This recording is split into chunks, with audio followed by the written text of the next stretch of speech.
There are people who have issues with their gender, where people like, ideally in the psychology world, they used to call them people with a gender dysmorphism, or if you look at which is a real, yeah, if it's you a look real, at, yeah.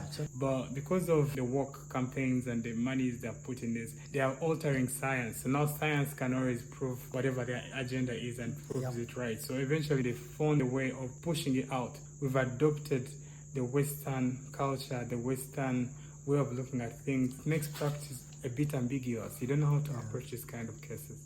Another way that this issue is manifesting itself in the United States is through competitive sports, where you have biological males who identify as women who want to compete as women. This works out to sometimes very dangerous consequences and sometimes very unfair consequences. Before you get there, I used to play rugby. I also played soccer. But in football, I was really mediocre. But I believe if I could play with females, maybe I would stand a better chance. Yeah, and that's the unfairness. And there's plenty of examples. I don't know if you remember this story, Paul, but there was a male mixed martial arts fighter competing as a woman who broke the eye socket of a female fighter and gave her a concussion. In such a very physical sport, yes, you know, a very violent sport, very dangerous sport. Yeah. There's another example that I think is even more, it's kind of more unfair, I think. And to me, I find this one kind of sad. There was a male athlete who was in his 20s who competed in a street skateboarding competition in New York City and beat out a 13-year-old girl for first place. So this 29-year-old biological male who identified as a woman beat out for first place a 13-year-old girl and took away her dreams. Unfair, you know, really. it's unfair. So you definitely have an unfair advantage here, because you're a biological male.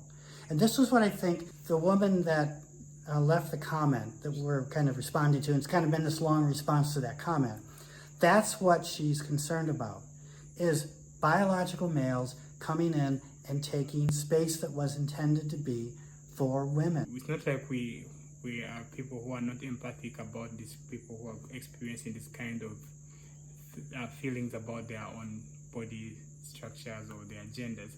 But we just want us to look at things with objectivity rather than us imposing our subjectivity on others, on what's really objective reality. I wanted to ask you a question, Bob. How do you think we should approach this? So we have Paralympics, yeah? We have all these kind of Special Olympics things. So what if I wake up one morning and I feel like I'm handicapped, even if I'm not? Would I compete in Paralympics? No. Why? Because you're not handicapped. So isn't that in a way discriminating me? If you don't have a handicap and you want to compete in the Paralympics because you identify as somebody with a handicap, you have an unfair advantage over the people who are handicapped because you're not handicapped. If you're a male, you have an unfair advantage over females if you compete against females because you're not a female and you are a male. Exactly. So basically, what is a woman? What is a man? What is a woman? What is gender? What is sex? So I mean, we can answer those questions easily. But I think that when you ask these people, what is a woman? They'll struggle. They'll give you a definition, but it'll be circular. They'll say someone who identifies as a woman. Okay. And then you respond by saying, okay, what is that? And then they'll say, a woman. And if you've seen the movie by Matt Walsh, it's called What is a Woman? That is exactly what happens when he talks to some of these experts. He says, what is a woman? And they say, well, a woman is someone who identifies as a woman. Okay, what is that? And they'll go, a woman. You know what a woman is, right? What is it? Well, what is?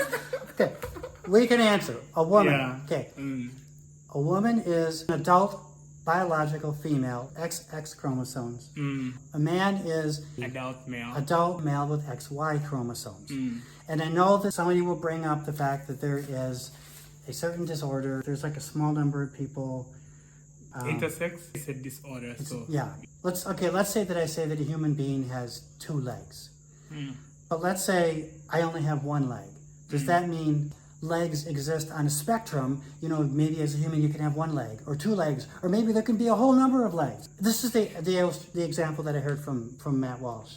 We don't say those sort of things because we know that if somebody doesn't have 1 leg, we know that something somewhere along the line went wrong, because humans should have 2 legs and by their nature should have 2 legs. So you don't say that because there are these real examples where there's a disorder related to sex and gender, Mm. that somehow that means that gender is on a spectrum. There could be a whole number of genders. The argument just doesn't work. Doesn't. Yeah. And the problem is people who are objective about this, you find them being banned. There was an awkward social scenario we were in at some point, and so this guy comes and I think was obstructing the ladies. So one of the ladies said, "Oh, gentlemen, can you excuse us?" The guy turned with eyes rolling, like, "Oh, who are you calling a man? Am I a man?" So we don't even know what you are. We don't know if you're a man or a woman, but what we see objectively, you're male. And that's why they call you gentlemen, respectfully, gentlemen. And then he was so offended. But these are strangers. How are they supposed to know that apparently you have your gender that you call yourself?